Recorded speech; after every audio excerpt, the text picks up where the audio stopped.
Ladies and gentlemen, it's Tuesday. You know what that means. It's time for the podcast, the Drafted Up Podcast. That's Nick. I'm Theo.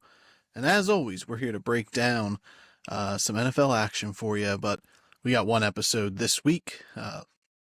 Real life's a little busy, but before we get going there, we're over on Twitter at DraftedUp_pod. And then Apple, YouTube, Spotify, like, rate, subscribe, review, all that good stuff. And then obviously word of mouth. We always appreciate it. Nick, how you doing? Doing good. Ready for Halloween right around the corner. Like you said, busy. Got 2 days before Halloween. Best holiday of the year, so. Spooky time, yeah. Hell yeah, dude. And it was not spooky time week 8. Week 8 had a ton of fantasy points, and it was National Tight End Day, and tight ends had record-breaking days. So just put that into the NFL's rigged theory, because this happens every year. Yeah, it happened last year too. They had 17 tight end touchdowns this week, which was crazy. That was more than they had all year, I'm pretty sure, or something like that. It was very close. So I don't know how it happened. The average is like 7. Yeah, I don't know how it happened. So it's fucking insane, dude. I don't get it how like 1 week they can just like, hey, let's just use every single tight end in football on national. It's weird. Yeah. Why do tight ends get their own day? Because they're underappreciated. Where's my national wide receivers day? Or my national running back day? Couldn't tell you. Take it up with the receivers. Yeah. The tight end started it, so. Yeah, a bunch of hooligans over there at the tight end U or whatever the hell they go on about. I don't know, but it was good. It was about damn time to see the tight ends step up, because we talked all off season about how there's actually a decent crop of talent at tight ends, and this year it has not paid off whatsoever. So let's hope that keeps rolling. So one episode this week, like I said, so we're going to do pretty much our Thursday episode on Tuesday. Mm-hmm. It's a little easier that way. So guys may get hurt in the meantime, or we'll have more word on people who are currently hurt, but we're going to record as is. So let's dive into our starts of the week. Nick, who you going with at quarterback? I know this one makes you happy. It does. That's the reason he is my start of the week. It's because I've been preaching that this guy should have been starting for the last 2 weeks. It's Joe Flacco. I'm so grateful that the Indianapolis Colts have finally made the move back to Joe Flacco for Sunday night versus Minnesota. You guys are a run. You guys can't run. Like, you can't run on Minnesota, but you guys are a pass funnel. So I expect Joe Flacco to go in here and have a huge game. He lights up green matchups. He had 40 points versus the Jags this year. And then if you go back to the last year where he played 6 games, 5 of them were versus green matchups, and he lit them all up. He had 20-plus points in all the matchups. So him versus Minnesota seems like a lock for big plays. I'm all in on the Indianapolis offense this week. You can start to run on Minnesota. Jahmyr Gibbs put up a big run total, and then so did Kyron Williams. But Minnesota is a pass funnel. You can do whatever you want against the Vikings secondary. Yeah. Just ask Matt Stafford on Thursday with his 4 touchdowns. I'm not going far. I'm going with Sam Darnold against the Indianapolis Colts. I like it. Same game. Darnold's looked strong all year. TJ Hawkinson should be back this week, so that's a huge improvement for this offense. And Indianapolis is just a bad defense. You can do pretty much whatever you want on them. They give it up to the running backs. They give it up to the receivers. They give it up to tight ends. Obviously, they give it up to quarterbacks. I expect Sam Darnold to continue this little magical run he is on against Indianapolis. Home game, Minnesota, prime time. I expect big things from Sammy Darnold. Dude, I was so worried that Anthony Richardson would get the start on a flexed game. Like, they went out of their way to put this game on television Sunday night. And if we would have got Anthony Richardson for that performance, I would have been heated, dude.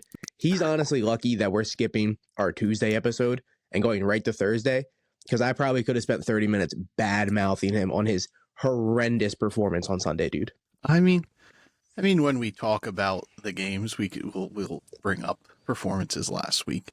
Yeah, so we shouldn't even be talking about him because we're talking about Flacco.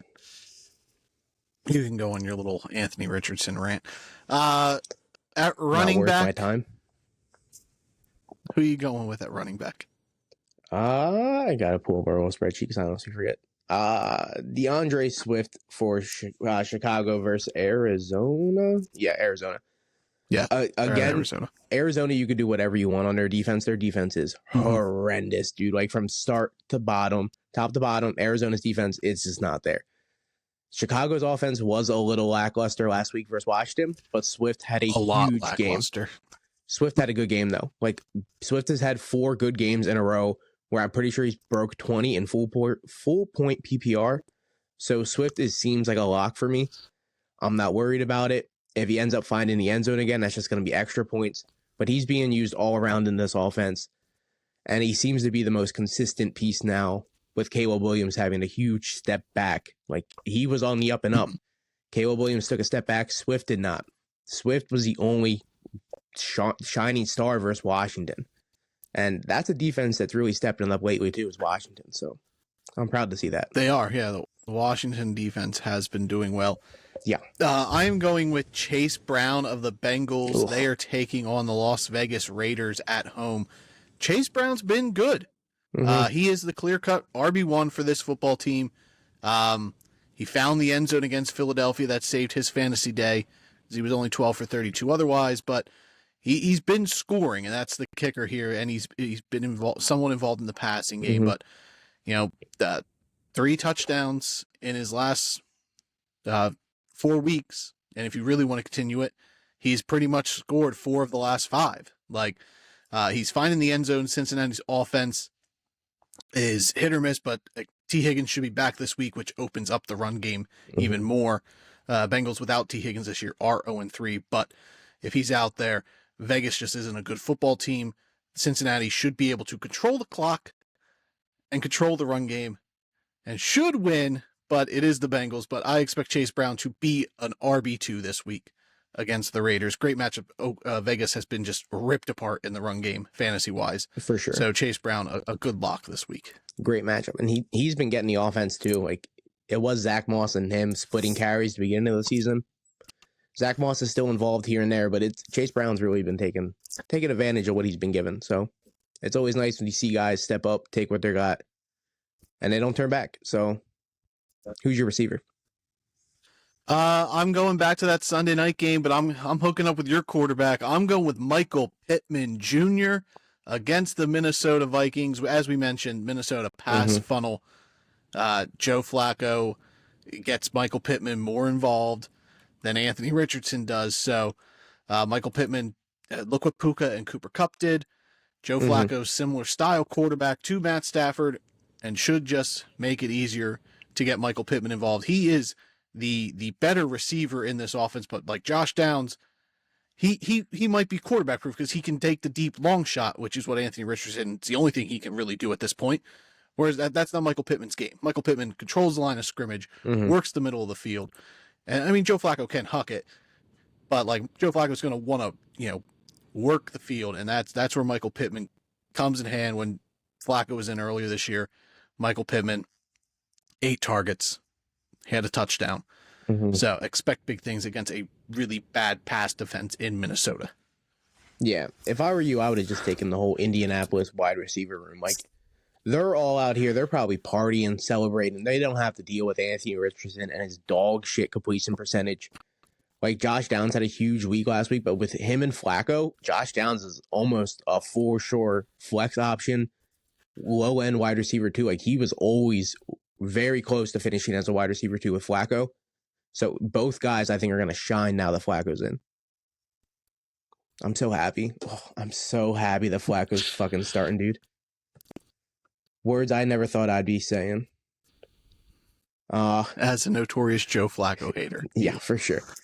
My wide receiver is a guy that's been getting a lot of slack. He's been getting a lot of hate in the fantasy world, but he sits at wide receiver 6 in full point PPR. That's Garrett Wilson. He's got a great matchup in Houston, and he took advantage of a great matchup last week versus New England. He had 17.5 points versus New England in a full point PPR at 5 for 113, and he's doing this without scoring touchdowns. He only has 3 touchdowns on the year, and he's still wide receiver 6. He's got a great matchup in Houston, and he's been used more than Adams, and I think they're gonna level out at some point. But right now, with a good matchup, I keep saying bad, a good matchup, I think he's going to go out there and have a ton of targets versus Houston, giving him a PPR ceiling of 20 points. Like, he's going to go out there and have a huge week, I think. Garrett Wilson, no, I think he's been the most consistent piece, him and Breece Hall. But 3 of the last 4 games, he broke 100 yards. He 101, 107, 113. And that's without touchdowns. Like I said, he only has 1 touchdown in that 4-game stretch. 2 touchdowns. My apologies. So, yeah, if he ends up... You're kind of forgetting how good Garrett Wilson is just because the Jets are the laughing stock of the NFL right now. Dude, the Jets are horrendous. Garrett Wilson has been so, reliable in fantasy this year. Like, he's been hit or miss early on, but like he has steadily moved into this role where he is living up to that draft position, and he has very quietly been a top 10 wide receiver. Yeah, it's been super quiet. Every game except one, he has 8 or more targets. Like, he's eaten up targets, and that's what Garrett Wilson has always done. He's led the league in targets since he's entered the NFL, and nothing has changed this year. He's still eating them up with Rodgers. I expect another 8-9 target game from him versus Houston. Lock that dude in your lineup. Yeah, he might be our first ever Thursday night start of the week. Because usually we're doing our starts on a Thursday. So way to go, Garrett Wilson. Rounded off tight ends, I'm going with Cole Kmet of the Chicago Bears. They're traveling to Arizona. Like you said, Arizona, you can do whatever you want on this team. They're really bad against tight ends. Cole Kmet wasn't really involved this past week, only had 1 or 2 targets, but the Bears passing game as a whole was shut down by Washington. Like, they looked bad. Caleb didn't look good. He had like 33 yards going into the 4th quarter of that football game. Mm-hmm. I don't expect that to be the case in Arizona.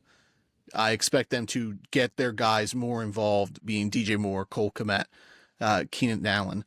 I expect much more involvement from the passing game. So Cole Kmet, big bounce back week from this huge letdown week on, National Tight End Day. He was one of the few who didn't produce, but I'm comfortably putting Cole Kmet back in my lineup. Hell yeah. My tight end did produce on National Tight End Day, and he ended up in the end zone twice. He was one of the 2 tight ends, I believe, that had 2 touchdowns. 1.5 times. He did almost fuck up. Yeah. It's Kyle Pitts, though. He did. Yeah, he almost dropped the ball right before the end zone. He kind of did. I'm not going to lie.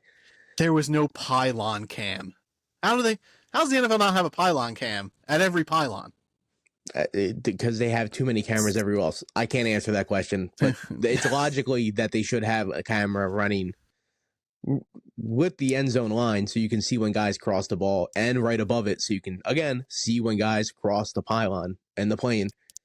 But it's the NFL, nothing makes sense. You can't finger point or gun, or it's a penalty. It's all dumb. But you can face mask and rip a quarterback's head off. We can't complain.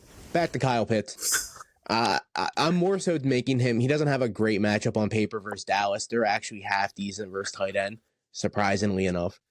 George Kittle ripped him up, though. Well, Kittle's Kittle on National Tight End Day. It's his day. But Pitts ended up in the end zone twice, and this is more of me just confidently saying that you can start Kyle Pitts regardless of the matchup now. He has had double digits every week since week 5, so that's 4 in a row, and he's had 9 catches in 2 of those games, or no, 9 targets, my apologies, 7 catches in both those games.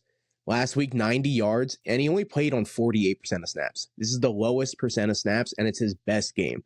So it's not something you want to see, but he's still being able to produce and not being able to on the field for 50% of the snaps, which is crazy. But him versus Dallas, I'm confident in that matchup with Kyle Pitts now. I'm locking him in almost every week as a starter because Atlanta's offense is just pretty hot. So I'm all in on it. Kirk Cousins in October is unstoppable, but that game is on November 3rd. So Kirktober is over, but Kyle Pitts has become a really good floor play, which we've been saying here on the podcast for a few weeks now, that like Kyle Pitts, he has his boom games, but also he's giving you a really good floor tight end where like you're putting him in your line. I mean, you're just like, you know what? I'm good. Kyle Pitts, he's going to get his projection, and that's what he's been doing. So he's been great. He's been a top 5 tight end all year. So way to go, Kyle Pitts. Love to see it. You know, super talented dude. Finally stepping up and living up to. If I'm not hopefully mistaken, continuing to live up to these his expectations. 27 points in full point PPR is his highest scoring game of all time. So Kyle Pitts is coming off. Yeah, it sounds right. He's coming off a career game, fantasy wise. That is, he only had 4 catches, but 2 touchdowns. So career game, fantasy wise, keep rolling with Kyle Pitts. Be confident in him, and be glad it's finally paying off. Yeah, you love to see it. Yeah, with a guy who's been, hit or miss his whole career except his rookie year, and it's been a roller coaster ride. All right, let's dive into these matchups here. Thursday night football. The Houston Texans travel to the New York Jets to take on the Jets, obviously. Jets are 1.5 point home favorites. That's over-under of 42. The Texans lost Nico Collins, still not back. He's going to miss this season. Now they lost Steph Diggs. He's out for the year. Nico Collins is missing the season? Or missing the game, sorry. Oh my God, you had me in a worry that I missed some type of news. Steph Diggs is out for the year. Yes. This should be Nico's last game on IR, so he should be back next week. Diggs is out for the year. That is confirmed. He tore his ACL. Mm-hmm. So now this Houston Texans offense is Tank Dell, Dalton Schultz. This offense is Joe Mixon, baby boy. Robert Woods. In terms of the passing game, Xavier Hutchinson, I would say, is over Robert Woods. Yeah. Either way, I am out on the Texans passing game this week. I would be Tank Dell going up against Sauce. That's the problem. If Hutchinson, TJ Reed. If it was versus anybody else, like maybe besides Denver, I would be fine starting Tank Dell. But hey, he's going to get soloed by Sauce because he's the only receiving option on this team. Sauce is going to lock Tank Dell down. But Joe Mixon, though, he's going to be getting a ton of work in this game, dude. Joe Mixon is the only startable piece of this offense. I'm not starting CJ Stroud. I'm not starting Tank Dell. I'm not taking a flyer on whatever receivers out there with him, whether it be Robert Woods, John Mechie, or Xavier Hutchinson. And I'm not starting Dalton Schultz either because, there's only 2 teams on a bye this week, so I don't think Dalton Schultz you're going to be that desperate to play him. Get it because targets Dalton Schultz should go, but I'd rather go somewhere else. Dalton Schultz hasn't broken 10 points all year in a full point PPR week. That's a point per catch, and he has not broke 10 once. He has single digit points every single week. Dalton Schultz is not startable. Like you said, there's only 2 teams on a bye, so that leaves 30 starting tight ends. Go out and find someone else, dude. Do not start Dalton Schultz. Yeah, I'd rather start Tyler Conklin in this game if I had to pick one of them to start. Last 2 weeks he's had 10 and then 13 and a half. So yeah, 100%. I would much rather start Conklin just based off what he's done the last 2 weeks compared to Dalton Schultz all season. Yeah. So then Houston. Are you in agreement? It's just Joe Mixon that you're starting, or are you willing to start CJ Stroud? Nah, I seen you actually picked up Purdy and started him over Stroud, which I'm super upset that you were able to get Purdy and you're going to have him on your team. That's going to help you out because CJ Stroud is legitimately a streaming quarterback. He's on a bye. Purdy's on a bye.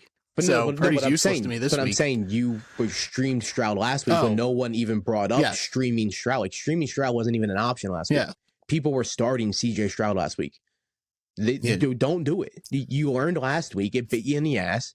Don't start CJ Stroud. He's a streaming quarterback. If he has a good matchup, start him. And this was our fear about CJ Stroud going the 4th, 5th quarterback in fantasy. People were drafting a streaming quarterback as a top 5 option. And now look what happens. He's no better than Geno, Baker Mayfield on a really good day. He's in this category with all these guys.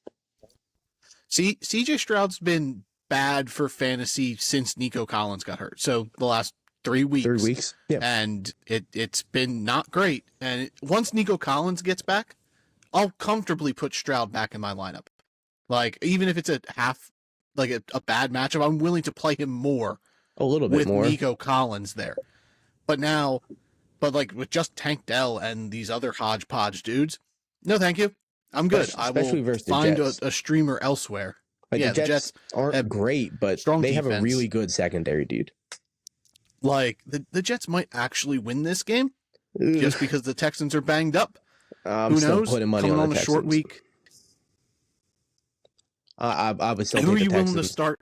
So the Jets wise, are you? It's Garrett Wilson, obviously. Mm-hmm. You starting Devontae Adams still? Yeah, I'm still starting him. It's a great matchup. So at most he's still a streamable option. I get he hasn't broke 10 yet, but he's a new team. Like he's had 9 targets his first game, 6 the game after, and Houston's a really good matchup. So one of these games he's gonna get in the end zone. It's just gonna happen. Mm-hmm. The chemistry's gonna click. Breece Hall did have a really bad performance last week versus a good matchup. Like he had a lot of rushing yards. He just had no receiving work. He had 1 catch, which is not like Breece Hall at all.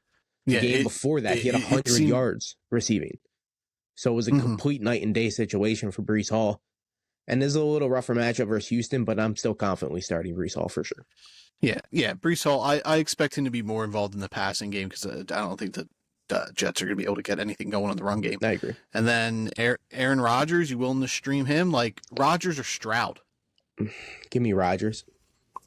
I agree. Like I would play Rodgers over Stroud this week. I agree. He had 23 points versus New England last week and then almost 19 versus Pittsburgh. Like those are 2 rough matchups for a quarterback. And now he's got Houston, which is a green matchup versus a quarterback, which he hasn't had the last 2 weeks. So theoretically, it's a better matchup. He should be, his floor is around 20 points, I think, this week. That's in a 6-point touchdown league. We do 6 points. Yeah. Give me Houston now. I'll take Houston. I'm going with the Jets. Ooh, okay. I am. Hot take. I think the injuries catch up to Houston this week on a short week, and the Jets have to win. Like we said that last week, and that was versus New England. Yeah. That's my mindset versus Jets. Like we said last week, they had to win versus New England, and they didn't. And that was a bad game for both teams. Houston 6-2, dude. Like I don't know. The Jets are bad, bro. Yeah. No, I agree, but I think the short week and the injuries, I think this feels like a trap game for the Texans. But to be honest, look at last Thursday. It was a trap game versus you guys. The Rams came in almost healthy with a really bad record, and look what happened. Yeah. I think Devontae Adams, I think he finds the end zone this week, and I think the Jets win in an ugly game, like 17-15, something not. I think it's going to be one of your classic gross Thursday night football games. Man, it's been, I don't miss that. But yeah, this game on paper should be pretty rough with the injuries and the Jets being the Jets. But yeah, I get it. I can see it being a trap game for sure. But I think Houston's well coached enough to be able to not fall for the trap game completely. Yeah, the Jets will not be in our Power 5. No. Rankings. No. Bottom 5 rankings, maybe. The least power.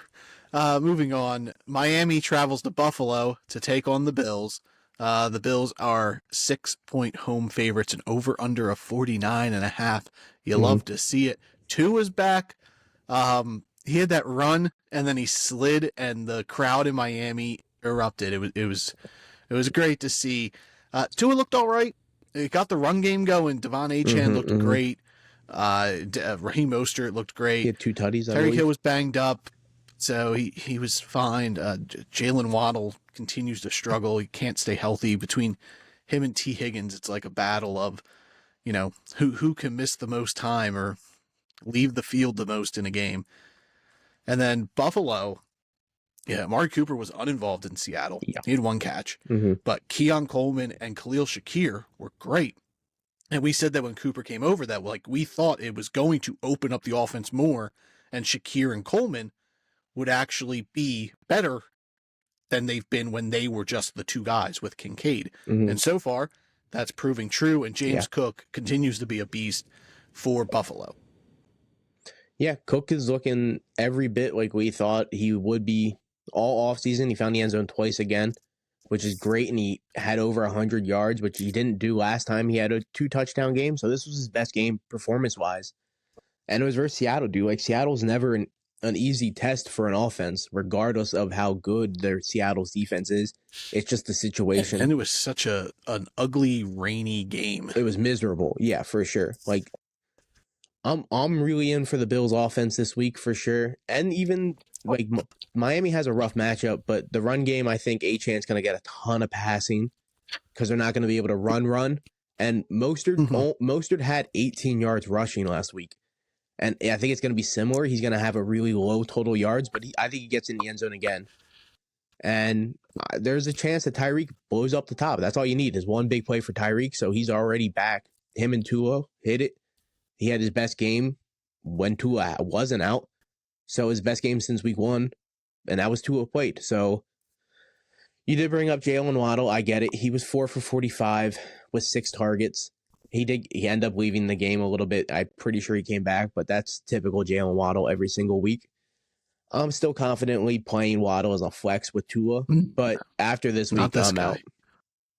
No, I'm out on Waddle this week. He's falling into my matchup-based guy going forward until he can, actually put up numbers at a consistent rate with Tua like he has been in the past. But like this year, it just feels like one of those that's like he's just due for a bad year. And so far, like between not being able to stay on the field and just being banged up and Miami, Tua being out, it's just been a rough year for him. And Buffalo's been incredible against the pass. So I'm actually putting Waddle on my bench. You're obviously starting Tyreek Hill with Tua being there, just because he has the big playability. Like for as fast as Jalen Waddle is, that guy doesn't make big plays, and it's so weird. Like just because he doesn't have to be that guy in this offense, so they don't use him that way because Tyreek Hill plays that role. Yeah, you've seen his Waddle he did his rookie year. Yeah, he just didn't score touchdowns. No, but he had a ton of big plays. Yeah. But it's so strange. But the Buffalo matchup, I'm out on Jalen Waddle this week. I'd be finding ways to get him out of my lineup. Buffalo though, in on Josh Allen, obviously James Cook, and then the receivers. Miami's been good against the receivers, but how much of that was the fact that you didn't have to throw on them because they had shit quarterbacks back there. So yeah, the Miami defense is kind of a tough read. I'm going to play Amari Cooper. And if I had to, I would take a shot on Shakir and Coleman this week and Kincaid. You brought up Miami being good versus receivers. They've played Arizona last week. Marv lit them up. And Marv lit them up. But then the weeks before that, they played Indy, who had Anthony Richardson. They played New England, who doesn't really pass to the receivers. Tennessee, who doesn't really pass to the receivers at that point. So they played all of these teams in that stretch of time that just they don't even use the receivers. So it kind of looked like they were, quote for quote, stopping these receivers. They just played guys that weren't being used or involved. But Miami's rough. But in this game, I would play Shakir and Coleman over Jalen Waddle. I would play Shakir for sure. Keon Coleman's a toss-up. Jalen Waddle went 4 for 45. That was almost his best game since week 1. His best game since week 1 is 4 for 46. So it's on par for what he was doing. But week 1, he still had 5 for over 100. I think that's going to come back at some point. It's probably not going to be versus Buffalo. Yeah. But I'm still fine starting Jalen Waddle. Yeah. And then James Cook, obviously you're locking him in. Yeah. Do you still think Ray Davis is finding touches? I don't know. Was Ray Davis involved this past week? I didn't see much of Buffalo. He was used on 6 carries, 30 yards. He was involved on 22% of snaps. So that's what he did the week before as well. So about what he's been doing. Yeah. Okay. So he's still involved in around 20% of snaps. Yeah. So he's a stash and play kind of guy. For sure.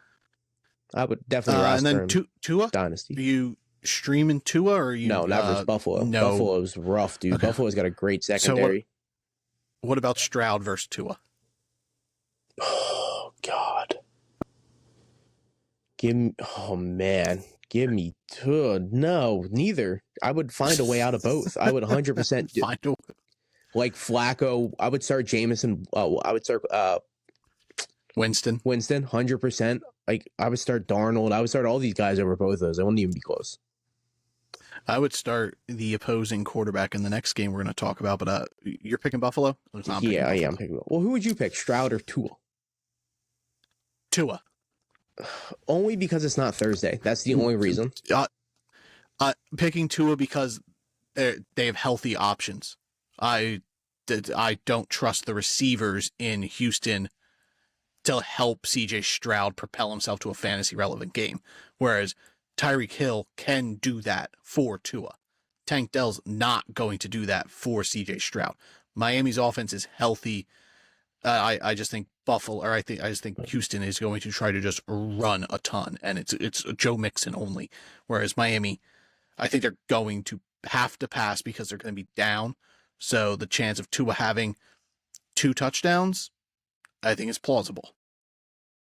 But I'm in the same boat where like I don't want to play either of them. Yeah, I would go Tua based on it's not Thursday. I don't want Stroud as my quarterback on a Thursday. That's very off-putting. Yeah, we're both going Buffalo though. Yeah, for sure. Yeah. You worried yet about Dalton Kincaid before we move on?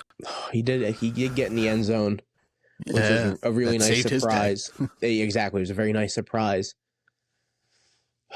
Man, the way they use him is just not. It's just garbage, dude. Like, he's never really targeted. He's no designed plays. Yeah, I'm kind of worried. I'm not gonna lie, but I'm still starting him. Him or Cade Otton this week? Cade Otton, 100%. Yeah, I agree. All right. Next game, the quarterback who I would play over both these guys, the Denver Broncos, led by Bo Nix. Hell yeah. They're going to Baltimore to take on the Ravens, an over-under of 45.5. What do you think the line is for this game? Ravens at home against the Broncos. Broncos 5-3. Ravens 5-3. 5.5. The Ravens are 9-point home favorites. The Ravens, who just lost to Cleveland. Super generous with the 5.5. I'm like, I'm going to go 5.5, but it realistically should be like 3.5.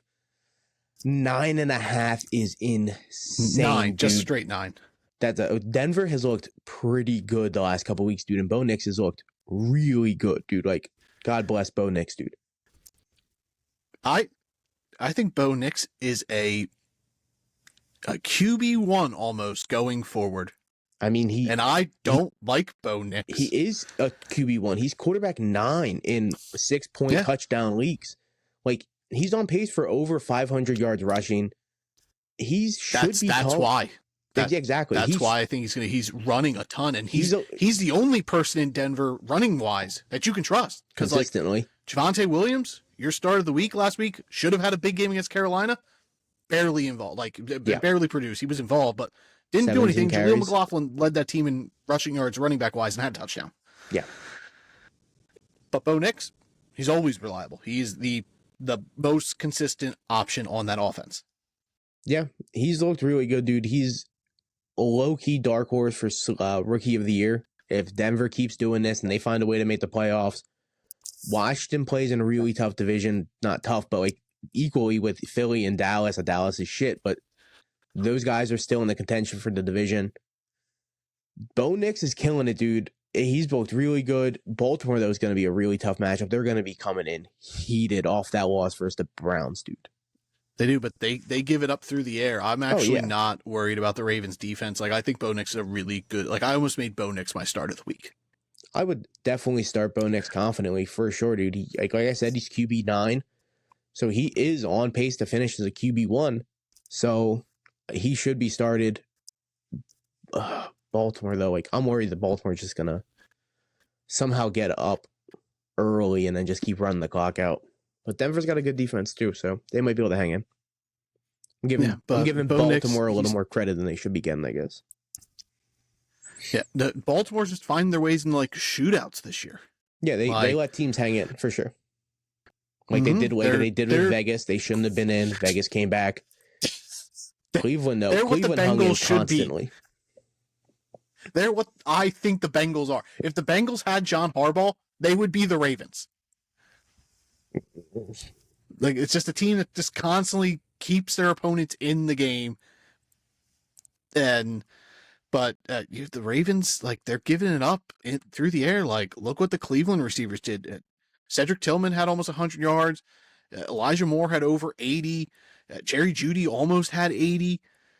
Njoku had 60. Like, Jameis Winston threw for over 300 yards. had no turnovers. Like, the Bo Nix is a better quarterback than Jameis Winston. Like, I get he's a rookie, but I don't know. Denver might win this game. I don't think I'm they picking will, Baltimore. They'll but cover. I'm also going to They're take covering Baltimore. the 9 points for sure. You think Baltimore's going to cover 9? No, Denver covers the 9 for sure. Okay. So Denver, though, are you willing to start anyone else on that offense? Like, I would start Courtland Sutton. I would take a shot at Courtland Sutton. He had a huge game last week versus Carolina. Like, he had the big game that Javonte should have had. He had 8 for 100. Yeah. Like you said, Baltimore's giving it up through the air, and he's the one I trust based out of Vili. I don't know how to pronounce that guy's name. Yeah, Vele. And then Troy Franklin. Like, those guys aren't really consistent to where Courtland Sutton isn't consistent this year, but I've seen him be consistent. Last year, he had 14-some touchdowns. Courtland Sutton was that guy with Russell Wilson. It hasn't clicked with Bo Nix yet, but hopefully with the Carolina game, another good matchup here. And they just keep rolling. These two can get some type of synchronicity down and really start shining for Courtland Sutton. But there is still a chance because Courtland Sutton does get moved at some point. But if Denver keeps winning, I don't think Sutton leaves. He's worth having on a playoff team. Yeah. He's the veteran present in an incredibly young receiving staff, and he is the guy Bo Nix can fall back on if need be. But I'm willing to start Sutton this week. I think I would start Sutton over Jalen Waddle, and running back wise, I'm not starting. I'm back out on Javonte again. Plus, tougher matchup. Baltimore has been really good at stopping the run, so I'm not going to go throw Javonte in there. But I'm cool with Bo Nix. I'm cool with Courtland Sutton, and then Baltimore, they acquired Deontay Johnson today, bolster up that receiving crew. So we're looking at, I don't know if he plays. I'm sure he does get involved at some point, but you're looking at Zay Flowers and Deontay Johnson, Rashad Bateman, who's been good. Rashad Bateman has. So it's a matter like, does Bateman keep his role and stay relevant downfield? And then Deontay eats in the Zay Flowers work and they just kind of counter each other. Like, they're similar receivers. So who knows how that works? Or, maybe it's a phasing of Mark Andrews and Isaiah Likely. Like, maybe they're not as involved, or maybe it's just Baltimore's going to be really tough to figure out receiving wise, and you just start Lamar and you start Derrick Henry and try and take a shot on one of those other guys. I would probably still start Zay over. Like, I would confidently still start Zay until I know how the offense rolled. But Denver's a horrendous matchup for receivers, so you have to worry about that. But if he does play, being Deontay Johnson, I think he will. Like, Amari Cooper played his first game when he got traded. So I think Deontay Johnson finds his way onto the field. I don't think he's going to be used a ton. I think he has more points than he did last week, though, versus Washington, because he should have had a ton, and he had one catch. So you love to see 2 weeks ago versus Washington. Oh, yeah. He didn't play last week. Smart man. He's playing Denver back-to-back weeks, but he didn't play last week. Yes. If he would have played, it would have been 2 games in a row against Denver. Yeah, man. I'm not starting any of the Baltimore passing attack this week against Denver. Yeah, I would I don't. I live on my Zay Flowers as a matchup guy. Deontay coming in. Bateman's 2 hit or miss, and with only 2 teams on bye, I'm not really putting him in my lineup. It's Lamar Jackson and Derrick Henry for me in Baltimore. Oh, start Mark Andrews. Yeah, probably. If you have Mark Andrews, you probably have to start Mark Andrews. But he's like 3 games in a row, double digits. He was 5 for 36 last week with a tutty. 3 games in a row with touchdowns, 4 over the last 3 weeks. I'm starting Mark Andrews for sure. Yeah. I might start TJ Hawkinson over Mark Andrews if I get confirmation that Hawkinson's playing. Good matchup against Indy. Like, I think that's if you need an upside play, I think Hawkinson has a little more upside than Mark Andrews does. But if you need a good floor play, you play Mark Andrews because this is TJ Hawkinson's first game back if he plays. Yeah, I'm cool with Mark Andrews. He's had, even the week after 2 gooses, he had 9.5. He was 4 for 55. So I'm cool with Mark Andrews over Hawkinson for sure. Yeah. And then you're going Baltimore? Yeah, I'll go Baltimore. Yeah, I'm also going Baltimore. Jalen Waddle, I'll bring him back up. I would start him over Zay Flowers. Oh, man. I don't know if I would. I have those guys probably ranked higher than you do, for sure. I would probably start Waddle, but that one is really tough for me. All right. The Vegas Raiders travel to Cincinnati to take on the Bengals. The Bengals are 7-point home favorites, an over-under of 46.5. This one, I'm fine with them being favored. I was not fine with them being favored last week. Now, this one makes sense. Since I wonder if the line changed once T. Higgins was like announced out, because like when we recorded, T. Higgins wasn't hurt, so he was expected to play. And like I said in my start of the week, the Bengals are 0-3 when T. Higgins doesn't play this year, so he's incredibly important to this team. I haven't heard anything. I would expect that he's playing this week.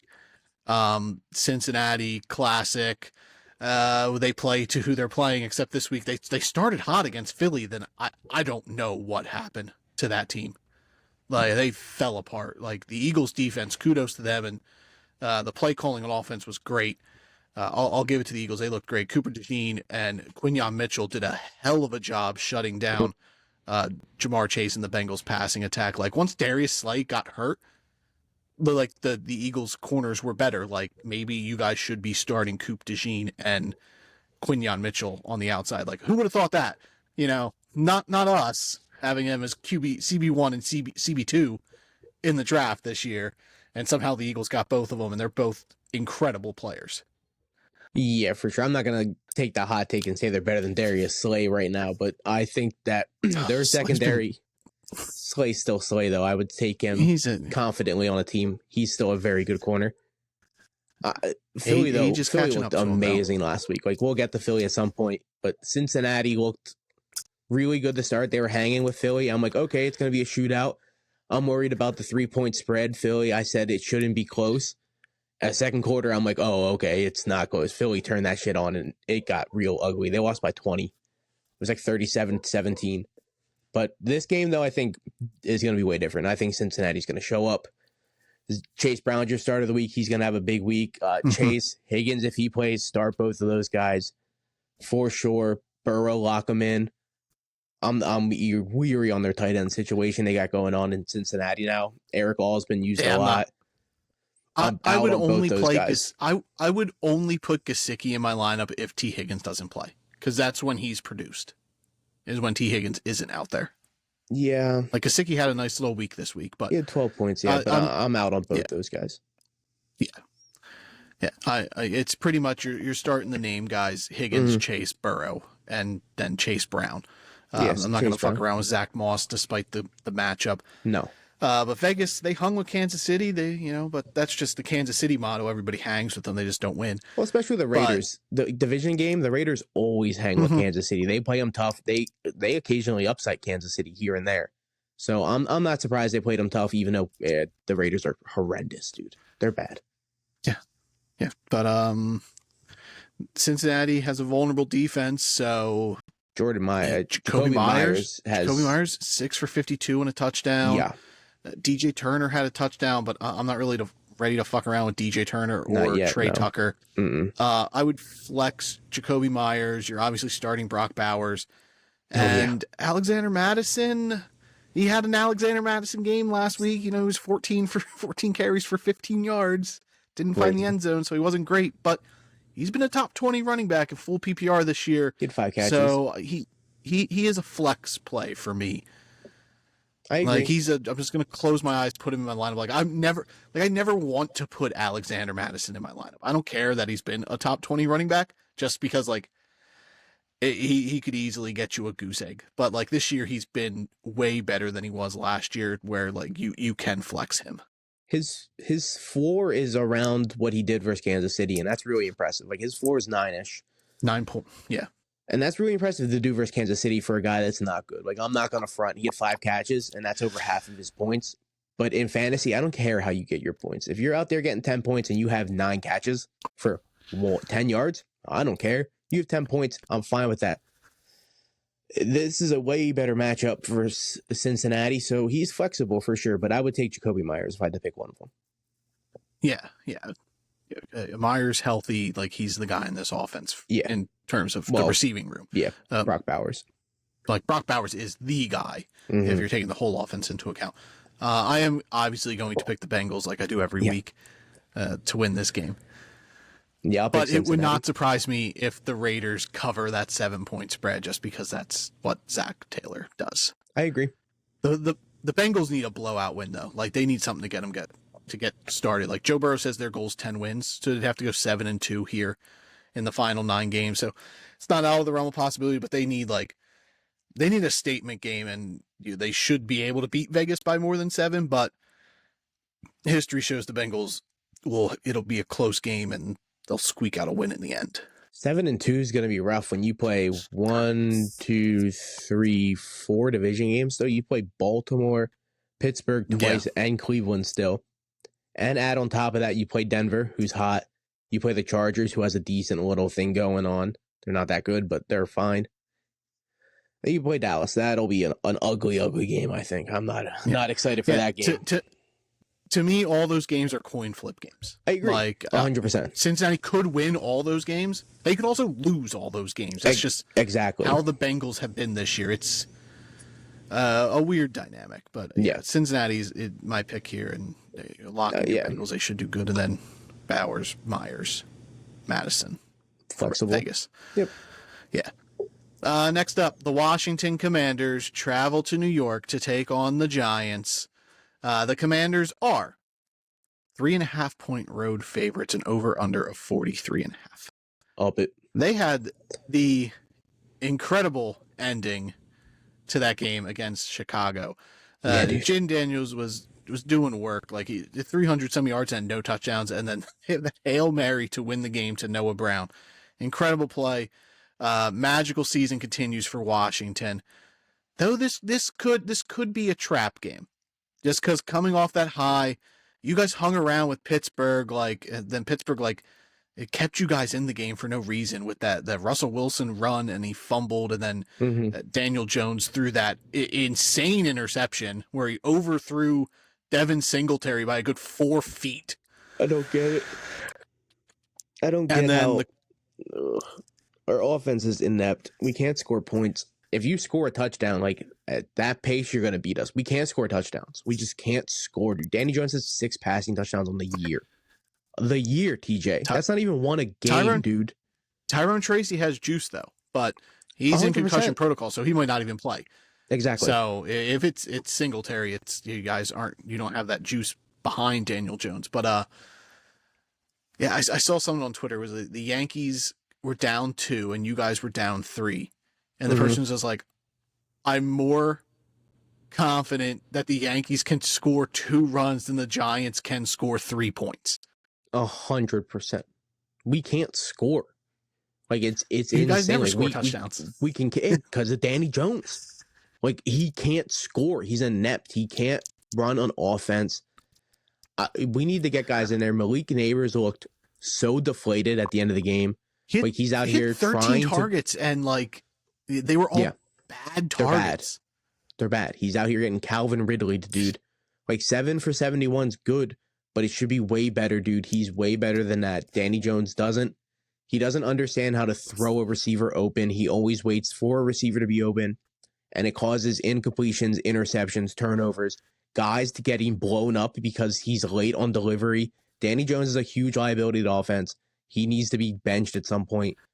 I get he's not on a leash, but it's going to happen at some point, dude. He is at this point the new Anthony Richardson. I don't know why Drew Lock isn't the quarterback yet. I agree, because even if he gets hurt, we have to pay him. He's a liability regardless of what happens. Danny Jones needs to not be on the starter. Just tank the year, put in Drew Lock. I'm fine with it. He can sling the ball to Malik Neighbors. Slayton has big play potential, and Wandale's always open within 5 yards. So his game's not going to change. Tracy, let him run the offense when he comes back healthy. But the season's trash, dude. Andrew Thomas is out for the year. Our whole offensive line. We're literally playing a guy off a practice squad over the 7th pick of the draft 2 years ago in Evan Neal. This guy was literally picked off the Niners practice squad. Yeah. And this guy's been on our team for 10 days, and he's starting over a first-round pick 2 years ago. Evan Neal is dog shit. You guys also benched Deontay Banks. That I think that really falls back onto he's just so deflated. He's Malik Neighbors. Like, he's not trying because our defense is out here getting these 3-and-outs on like and then Danny Jones comes onto the field and just fumbles the ball. He doesn't know what to do, and our defense is right back on the field, dude. They're exhausted. They're tired.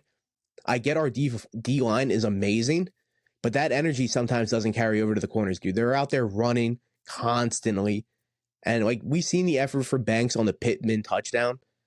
Or the Pickens touchdown, like he straight up tackled Pickens out of bounds so he couldn't get his left foot down. And I love people bitching. He's like, "Oh, he tapped his foot twice. It should be a catch." Get both feet down, pussy. It's 2 feet, not 1 foot twice. Exactly. Yeah, it's both feet down. And the second he caught that ball and they're like touchdown, I'm like, no. Banks hit him right out of bounds. He didn't get his feet down. I'm glad they returned the call. But Banks, he just needs to get his head in the game. I get being upset, but you can't show that, dude. You got to keep that private with the defense. Yeah. But hopefully Danny Jones is not out here longer. That should come with age. 100%. He's young, dude. For sure. Yeah, but I don't think you guys win, but this could be a classic trap game. Just how Washington's game ended. They ride that high and then kind of come into what should be a win, and they kind of catch themselves off guard. Like if Tyrone Tracy plays, I think it gives you guys a better shot. Because you guys heard me rave about Tracy during the draft process. Like, I've always felt that he was going to eventually take over this backfield, and he did on Monday. Devin Singletary had 2 carries. Yeah. And it was Tyrone Tracy's show, and he was great. And he's been great when he's been given opportunity. Like, he's got juice. Like, you guys should be just playing for the future, get these young guys in, see what they got. That even includes Jalen Hyatt, even though, like, he doesn't seem to have it, but, throw him out there. See if he does have any sort of future on this team. Like, you guys should be playing for next year. Yeah, I'm 100% in on that, except Hyatt. Fuck that guy. Darius Slayton's way better. I like him. But on paper, if you look at it from, it's a rookie quarterback going up against a really good defense on the road. Like, that's a setup. And it, like, don't look at it from who's playing. Look at it from the narrative of the game. It's a rookie quarterback on the road versus a really good defense. There is a chance we hang in there. I honestly just don't see it happening, though. I think we're going to get down 14, and at that point, it's over. We can't score 14 points. What are we talking about? Like, I get we scored 14 points on Pittsburgh, but they were garbage points. It didn't count. Like, it was all at the end. We can't hang in consistently with a team for 4 quarters. So who do you play on the Giants side of the ball? You're playing Malik Neighbors. You're obviously not going to put that guy on your bench. Malik Neighbors, Tracy, if he plays. Are you spot starting Singletary if Tracy's out? No, me either. He's not Wandale? Wandale versus Washington's defense. I get they've been getting better each game. I'm still cool with Wandale in a full point PPR. Anything else? Full PPR only with Wandale. Anything else, I'm very hesitant to start Wandale. And then the Washington side, you're not going to bench Jaden Daniels. Nope. Terry McLaurin's been good with Daniels. I think you're starting him. And I guess you can throw Zach Ertz out there, and then I would start both Brian Robinson and Austin Eckler this week. I agree. I think Eckler has a really chance to get a ton of PPR work, Achane style. And Robinson, he's got no touchdowns this year. That is true. And then Robinson has the chance to get into the end zone, Mostert style. Like, I don't think either of them are going to have huge rushing numbers, but Eckler's going to have a ton of catches. Robinson has the end zone work. They're both startable. Terry McLaurin's startable. And Zach Ertz has been pretty good the last couple of weeks. Like, keep an eye on him for sure. Yeah, Brian Robinson is the epitome of consistent. This past week against Chicago was his first time under 10 in full PPR. I expect him to get over 10 this week. He only played 47% of the snaps. I agree. And he's going to get touchdown work. I'm going to pick Washington, though. Even though I think if the spread was 5, I would say you guys cover, but 3.5, I think you guys do lose by 3 to 4 points. I would take Washington. I would even take the 5-point spread. Next up, the Chargers travel to Cleveland to take on the Browns. The Chargers are 2-point road favorites and over under of 42.5. J.K. Dobbins, my start of the week, thankfully scored a touchdown. Otherwise, he wasn't great. Only 50 some rushing yards. But this team's passing more. Ladd McConkey was a Huge, dog on Sunday. huge game. Josh Palmer had a nice game. Like, the Chargers, like, J.K. Dobbins doesn't have the juice anymore, so, like, they're opening up the passing game, and Quentin Johnston might be back this week. Maybe Justin Herbert has another 300-yard game in him. Who knows? We'll see. It was against New Orleans, who's pretty bad. But Ladd McConkey, 6 catches for 111 and 2 touchdowns. Josh Palmer had 2 for 70. So he's getting the big play work. Mm-hmm. Like this team's passing more. So I think Ladd McConkey moves into a flex play going forward if they're going to continue to pass. Definitely. I'm weary on Dobbins this week. I don't want to play him. Cleveland, a really good defense. But you can pass on him. So I like McConkey this week. I'm not really looking to take a shot on Josh Palmer, though, or Will Dissly. I want to see Quentin Johnston do what he was doing before he got hurt, before I'm willing to start playing him again. So for me, for the Chargers, it's McConkey, and that's it. I would start Herbert over CJ Stroud, though. I would say Justin Herbert is flexible. Since the bye week, after the bye week is when it always changed. Before the bye week, he did not break 200 yards at all. He's healthy. Passing. And after the bye week, it was 237, 349, 240, 279. Touchdowns in 2 of those 3 games. 2 touchdowns last week, which is the second time he's done that this year. I think it just keeps rolling with Cleveland. Like you said, you can't really run on them. And JK had a lesser game than he had before. Luckily, he had the touchdown, which was saving grace. Cooch is interesting. I think I'd actually flex him if he's fully healthy. Like if he plays, if he's getting full practices in if he gets all a week, full practice, I would consider flexing him. I think he has a high touchdown rate, so his ceiling's pretty high. But on the other side of the ball, though, you got Tillman, who has really become the guy since Amari Cooper left. So, like, I'm starting Tillman over. I would start him over Ladd. Yeah, I agree. Cedric Tillman has been great. He's slid in that Amari Cooper role and has taken the ball and ran. And I even think Elijah Moore is a flex play. And I hate that guy. But 8 targets last week. Yeah. In 6 the week before. He's getting over 80 yards. I think he had 100 the week before. So yeah, I think Elijah Moore is going under the radar. Jerry Jeudy, like this team, if they're truly opening up the passing book and just letting Winston chuck it, all 3 of these guys might be worth starting. Yeah, Jerry Jeudy also had 8 targets. He brought in 5 for 79. Here's a little fact about the Bears, or not the Bears, the Browns. The Browns, 6 of their last games without Watson, they have had 300 yards passing 5 of the 6 times, and the one time they did it was week 18. 6 of 7. Is it 6 of 7?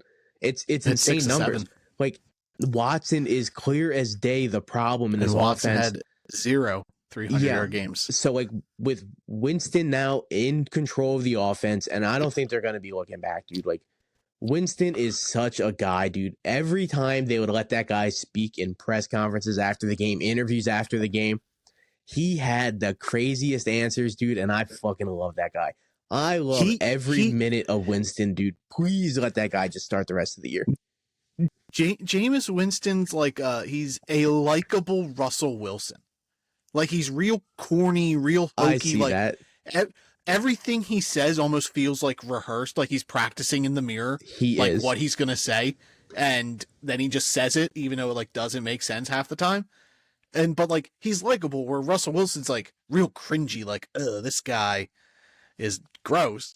I see like, that. Winston's like, yo, this dude's hilarious. Eat that dub and represent the decal on your helmet. Oh, we don't have a decal on our helmet. Never mind. He's great. Like, they were already asking him questions about, like, oh, how does it feel to be a starter? And he was just giving, like, the most crazy, over-the-top, religious, thank God kind of answers. They weren't even answering the question. He was just spouting off nonsense, dude, and I love it. Yeah, I love every minute of it, dude. He is a cornball. What about Nick Chubb this week? Tough matchup, but against Baltimore, he was 16 for 52. So he was No, much better than that 2 yards a carry. yeah. Didn't find the end zone. I would flex him if I had to, but I would look away The from Chargers still are a starting really him. good run defense. The Chargers have a really good run defense. I would find my way out of Chubb this week, I think. I'll just give him another week. Just let him come back. Because after the Chargers, they got the bye week, and I think that's when he's going to really heal up. Because they got New Orleans after that, and that's an easy matchup for him to really just start getting things pumping, dude. But you're Njoku, you're obviously starting him. He's been great. Tillman start this week as well. Tillman's Elijah Moore, Jerry Jeudy, keep an eye on him, but I'd be willing to flex those guys if I had to. Then who are you picking? Give me the Browns. Give me the Browns. Yeah. I'm also taking the Browns at home. That was my decide. It's at home. Yeah. And with just a decent quarterback, like, this team is good. They have an amazing defense. We've seen it with Flacco last year. Like, come on, dude. Like, this is the team that we wanted from week 1. And now they're just only going to keep it going, I hope. Yeah. The Dallas Cowboys travel to Atlanta to take on the Falcons. The Falcons are 2.5-point home favorites. An over-under of 52 points. That's a lot. Now, if the Cowboys offense that showed up the first 3 quarters of the game against the 49ers, they're not breaking this 52. Mm-hmm. And is Atlanta's defense going to play prevent like the Niners did on Sunday? I don't know. Only the fourth quarter they played prevent. The Cowboys are a bad football team. They're just not, like, Dak Prescott looks slow. Very bad coach team, for sure. Like, it feels like Mike Zimmer is also running the offense with these tight end dump offs that just aren't Jake Ferguson's strong point. Like, he's not a screen guy, and you keep running these screens to him, and then 3rd and long they're doing it as well, or fullback dives. Like, CeeDee Lamb had an incredible 4th quarter, and, like, he was great all game, like, but they got him touchdowns in the end in the 4th. But, like, he's the offense. Like, Rico Dowdle didn't play. Zeke and Dalvin Cook looked terrible. They looked horrendous, like, dude. This team is not trending in the right direction. No, their run game is just obliterated, dude. It's trash. I don't even know what's going on with Rico Dowdle. There's a ton of weird reports coming out. Yeah, like, they said he was fine, and then, like, Dallas came out and said he had food poisoning or something. Like, yeah. So I don't know what's going on. I don't know. But from, like, beat reporters, it almost sounds like he was a healthy scratch just to get Cook on the field. I have no idea what the fuck Dallas is doing. But obviously they're doing the one thing right, is target CeeDee Lamb. He had 17 targets, 13 catches, 146, and 2 tutties. Get that guy the ball. Change the fuck up what you're doing with Jake Ferguson, dude. Like, that's crazy. Stop running 5-yard in and outs, out routes. Get this guy in the middle of the field open, in stride, where he's a tank. What are you doing, Dallas? Like, he's your number 2 option, passing-wise. Use him correctly. He's not... You could do those out routes with Tolbert, Turbin. You could do them with any receiver or Shoemaker. Like, you have other options to do these routes with. Use Jake Ferguson with what Jake Ferguson's good at. Get him open. Get him moving. Get this pass. He's got no touchdowns this year. I thought he had 1. He has none? Yeah, I don't think he has any. He doesn't. He has none. I thought he had 1. Yeah. That's crazy, dude. Like, this he's guy such was a like red zone top option. 5 in red zone targets last year, and now he's got no touchdowns. Yeah. Like, Dallas is weird. It's because they have no run game and no defense, dude. They're shaking up. Yeah, I'm gonna start CeeDee Lamb because he's CeeDee Lamb, and Jake Ferguson, I'm gonna play him, but man, like, if I had other options, I would start Cade Otton over Jake Ferguson. Here's a little insight. 2 weeks ago, a guy in our league offered me Kyle Pitts straight up for Jake Ferguson. He's a huge Cowboys fan. I have been kicking myself in the ass for not pulling that trigger. I have backed Kyle Pitts relentlessly since the offseason. He's my guy. He's my tight end 1. I think I had him, like, ranked 2 at one point. Like, I should have just believed in Kyle Pitts, because I would love Kyle Pitts right now over Jake Ferguson. Yeah. Jake Ferguson it's not his problem. It's an No, offensive problem. it's a coaching system. Dak Prescott, I get he's got a nice schedule going forward, but he's probably not even worth rostering in my eyes. Like I think he's a streamable option at this point going forward. I'd keep him. He's just hasn't been good. He had 20 points versus San Fran. I need to see what he's doing versus Atlanta. Like, he still had 2 tutties last week. And then Atlanta, Bijan Robinson, Drake London, Kyle Pitts. Bijan's in line for a huge week, like RB1 type week for Bijan this week. Yep. And Kirk Cousins, I think he's a good stream option. I would start Kirk Cousins over CJ Stroud over Aaron Rodgers, those guys we brought up earlier. Him or Kyler Murray. Where's Kyler Murray playing? Yeah, they're playing Chicago. I would start Cousins over Kyler. I agree. Chicago, tough to pass on. I just have them 2 in a bunch of leagues. Like, I seem to get I went Murray a bunch, and then I just got Kirk later. So I just those 2 guys are always in my head of like who I would rather play. Yeah, but yeah, I would Kyler Murray winning 3 games in a row. That's not going to happen. First in the division right now, baby boy. For your they are my Dolphins, Arizona Cardinals. Yeah, we'll talk about that when we get that. That's crazy. They win when I don't pick them, so I'm not going to pick them this week. Keep it up. I'm picking Atlanta though. I don't think this is going to be close. I agree. I think they're going to stomp the Cowboys. I agree. I think Drake London's due for a nice bounce back week. He was only 4 for 30 last week. He didn't get in the end zone, and that's Drake London's big thing this year. He has a lot of touchdowns. I think he finds his way back in the end zone versus Dallas. I think Darnell Mooney's a flex play too. I was just about to say he had 15 points. It was a big bounce back week, but his floor is still like 8, and his ceiling's anywhere. He had 32 versus Tampa. So I would say his floor to ceiling ratio this week's like 8 to 17. So yeah, I would start Mooney in the flex. And Kyle Pitts is my start of the week, dude. So Atlanta's got a lot of options this week versus Dallas's beat the fuck up defense. All right. You're picking Atlanta? Yeah. Here we go. We got 2 good games in a row, so we'll run right through these 2. The New England Patriots travel to Tennessee to take on the Titans. The Titans are 3.5 point home favorites, and over under of 38 points. Calvin Ridley, I'm putting him back in my lineup after what he did against Detroit. Tony Pollard, I'll put him in too. Good matchup against New England. You can run on them. That's it from the Titans.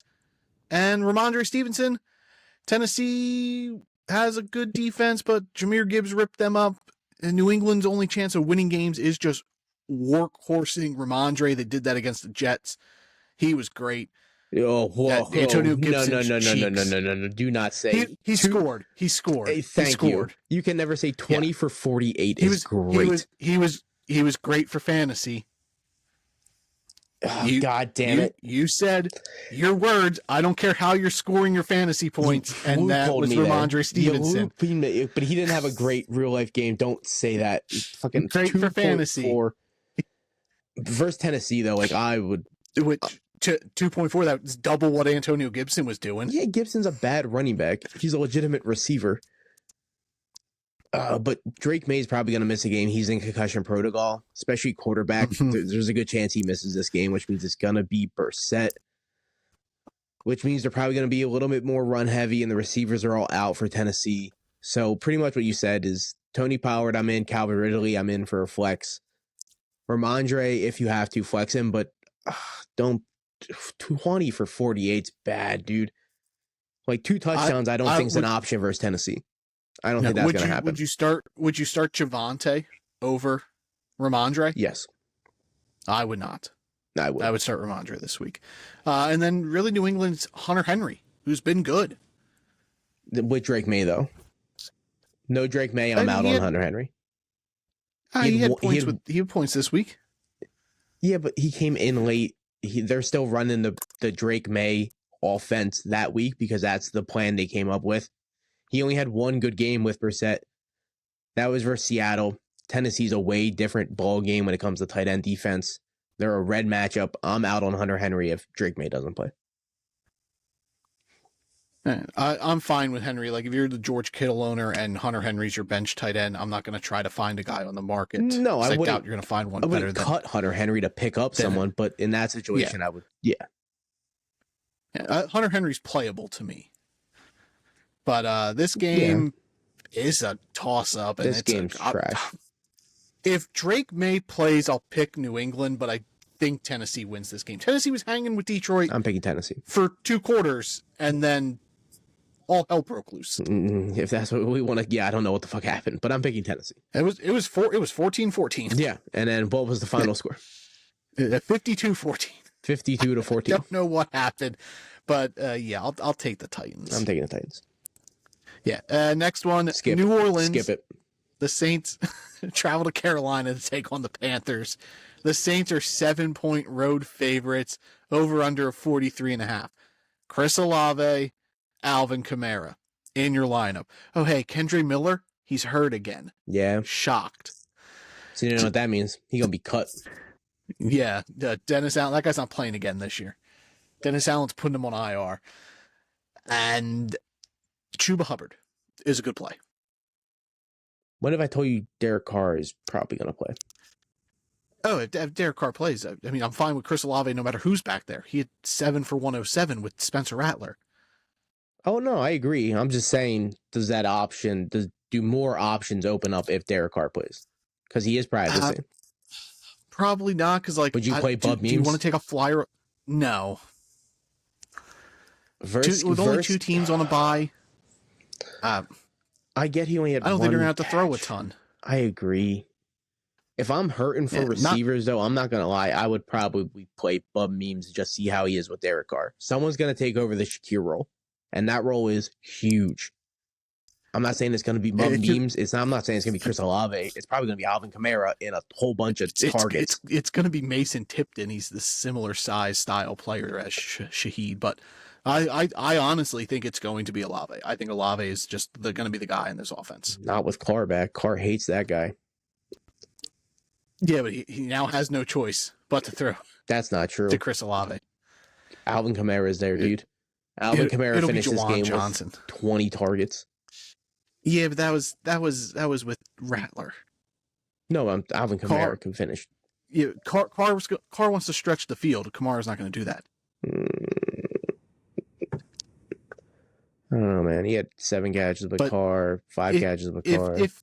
He'll get his targets, but I'm saying if you're trying to find someone to fill the Shaheed role, he's not going to. Kamara is not going to get downfield targets. No, I'm just saying more targets for Kamara. I'm not saying downfield targets. I'm saying more.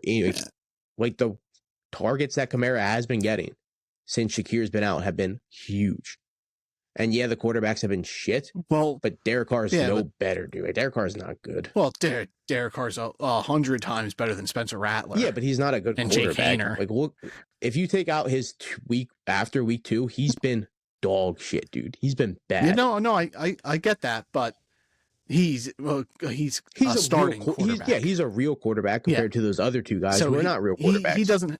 He doesn't have to dump it off. He'll throw an interception because he just doesn't care. I don't think Kamara's targets go down though. I think they stay around 8-9 with Carr back.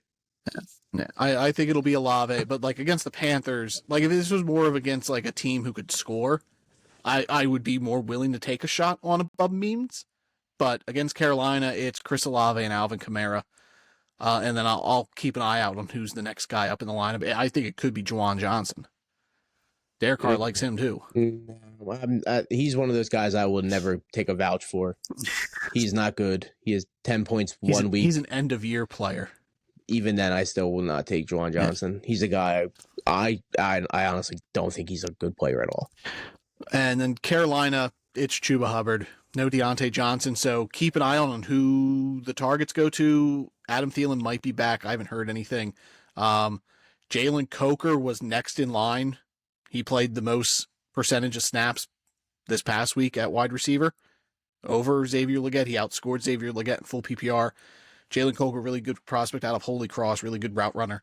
I expect him and Legette to be the 1 and 2 if Thielen's not out there, but if Thielen is out there, Thielen will play the slot. And then I would still lean towards Legette. He got the touchdown and he had 7 targets. So Coker had a touchdown. Yeah, but Xavier Legette, did he? He did. Legette had more targets. I'm taking Legette for sure. I think both of them are, if Dalton's playing, both of them are fine guys to have on your roster. Yeah, I guess. I would need to see another week with the Jalen Coker. I don't trust that guy. Yeah, I mean, he's been fine. But then watch Jatavian Sanders. When Andy Dalton was in the last 2 weeks, he was targeting him at 7 and 6. Bryce Young comes in, he only had 1 target. So keep an eye on his involvement if Dalton's back in. But really, for me, it's Chuba Hubbard locked in, and then I'll watch the receivers, see where things go without Deontay Johnson. If Andy Dalton doesn't end up playing, I would still start Chuba, but I'm not comfortably starting him. I think with New Orleans, matchup wise, it's good. I get it's a good matchup, and that's why I'm flexing him, but I'm not if Bryce Young's in, I'm not confidently starting anyone on this team. Yeah, his best games have been with Andy Dalton. Yeah, Bryce Young is just, but he ruins this whole team. If his floor is 11 as a PPR, that's a fine flex. He had 9 points last week. What the fuck are we talking about? His floor is lower than 11. That was against Denver, though. That was against Denver. I was looking at, a base defense. I was looking towards his week one. So my God, he played New Orleans and he had 1 point. 1 point with Bryce Young at quarterback. They lost like 50-0, so they weren't running the ball. I get that, but all I'm saying is Bryce Young, if he plays, he fucks his whole team up. He is horrendous. Like Chuba is not Chuba with Bryce Young there. He's not it. Yeah. New Orleans wins this game? I guess. If Derek Carr plays, yes. Yeah. If Andy Dalton plays? If Andy Dalton plays and Derek Carr doesn't, Carolina might win. That's their only saving grace. Okay. This could be the Saints' last win of the year. I mean... It's the last time they play Carolina. Yeah, they got a pretty rough schedule going on, too, I'm pretty sure.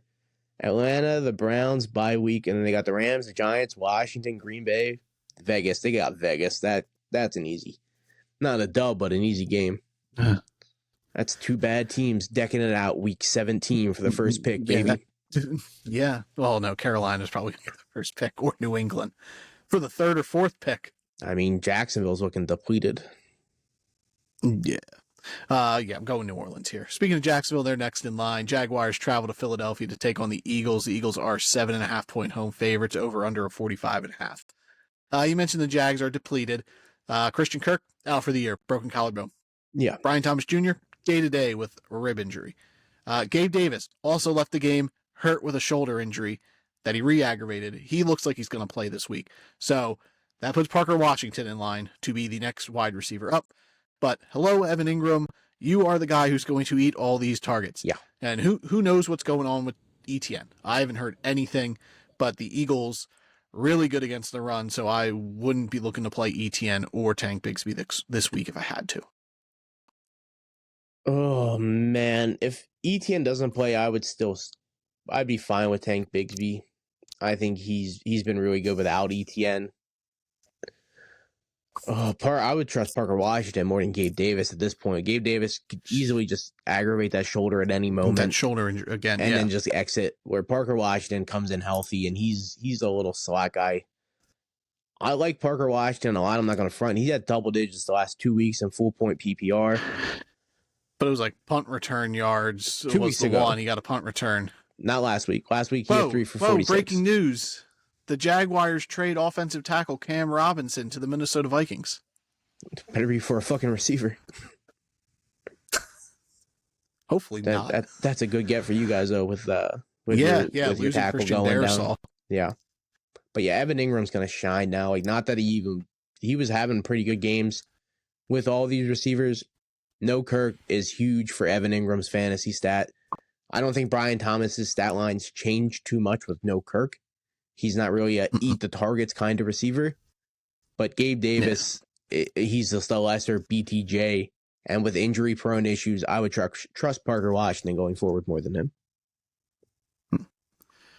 And then Philadelphia, this feels like a Saquon Barkley game. Feels like all of them, dude. What are we talking about? But it wouldn't surprise me if like Barkley gets the touchdowns and Hurts has like 1 touchdown this week, and Barkley has 2, and the Eagles just win 24-3. Yes, yeah. I don't know. I think Hurts is a lock for almost 2 touchdowns every week. I mean, yeah, he has he can provide the groundwork, but like there is the realm where the Eagles just gets out of hand early, and then they just kind of coast to a victory. But you're gonna play the Eagles just based on the upside that Jacksonville can't stop a thing. So Yeah. AJ Brown, Devonta Smith in your lineup. Dallas Goedert, if he plays, I'm gonna shy away first week back from injury. Not really something I want to see. Plus their backup went down. Grant Chicken Cacciatore. I don't know what's wrong with him, but they were using him. Yeah. So he's involved. Maybe when if Goddard's Goddard out there, you put him in. But like I would start Hunter Henry over Dallas Goedert this week. I would too, maybe. If Goddard's getting full practices, then I'd probably lean towards Goddard. I'm not gonna lie. I like the offense way more. But Philly wins. Yeah, for sure, dude. Devonta Smith, my start of the week though. Last week, that touchdown he had, amazing, dude. Nice touchdown. Yeah, huge game for him too. A ton of targets, ton of catches, 6 catches, 85. Him and Brown. I mean, it's what he does when there's no Dallas Goedert. I'm not always. The guy's got a consistency of an A all year. Like I've heard people talk about it. He's had one bad game. I'm not worried about Devonta Smith, dude. Yeah. I would only be worried this game if it's a blowout and he's just not needed, because that's possible. That like I said, the Eagles Jacksonville's this game is out of hand. Yeah, but I don't think that's an option for like Hurts is going to have a fine game. I think Brown's going to have what he has. Barkley's going to have a really good game. I'm starting all the Eagles. I would start all 5 guys. Oh yeah. And then the Eagles likely win this game. I would say they cover the spread. I would take Philly and the spread for sure. Chicago travels to Arizona to take on the Cardinals. The Cardinals are 1-point home favorites and over under of 44.5. Cole Kmet, my start of the week this week. Last week, my start of the week was Caleb Williams. It did not hit. Bad game from Caleb. The bad game from Chicago's offense in general, sans DeAndre Swift. Yeah. Kyler Murray won 2 games in a row for the first time, maybe ever. Not. First time in a long time. Yes. So now he's got to win 3. Marvin Harrison was involved. It looked like they were scheming plays for him. Of course, after I trade him, that happens. Trey McBride, National Tight End Day, he blew it up. But man, can we get this dude a touchdown? Still 0 on the year receiving touchdowns. He has the 1 fumble recovery we talked about. But yeah, dude, 11 targets, 9 catches last week, over 100 yards. Just get this guy in the end zone, dude. What are we talking about here? It's crazy. Yeah. So the problem is when they get to the red zone, he's the third option. It's James Conner and it's Marvin Harrison and then Trey McBride. But you're gonna start James Conner. Easier to run on Chicago than it is to pass on him. I would still play Kyler Murray, but if I had a better player, like if I had Kirk Cousins on my bench, like you brought up earlier, I would play Kirk Cousins over Kyler Murray. Yeah, but I would play Kyler Murray over the guys we brought up before to C.J. Stroud, Aaron Rodgers, all those guys. Yeah, I would lean Kyler over them just based on the rushing upside. It's really hard to pass versus the Bears, but it's really hard to pass versus Miami because you don't need to, but they did last week, and the Chargers. So he's had 2 rough matchups in a row and pretty decent outings. And like in 6-point touchdown leagues, Kyler's QB 8, and he hasn't had a good matchup at all. He had 0 green matchups so far.